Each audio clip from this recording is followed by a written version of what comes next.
Šiandien atrodo, kad siekėt neišnaudotų progų rekordo. Jo, ir neįmuštų iš 2 metrų rekordą. Tai kas čia yra nesusikaupimas, tie greiti įvarčiai, taip, sakykime, atpalaidavo.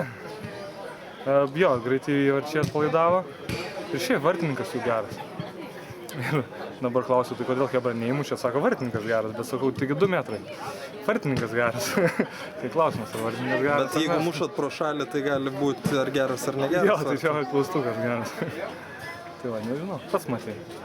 Tai kur sakykime, buvo jų su ta stiprybė, nes rungtynes pradėjot žymiai labiau susikaupę negu antrą kėlinę.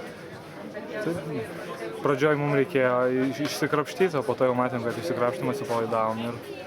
Ir kažkaip tas žaidimas net nėra taip, kad labai pasikeitė, kad mes tam labai prastai. Tiesiog tos progos tokios neišnaudotas, reikės išnaudoti.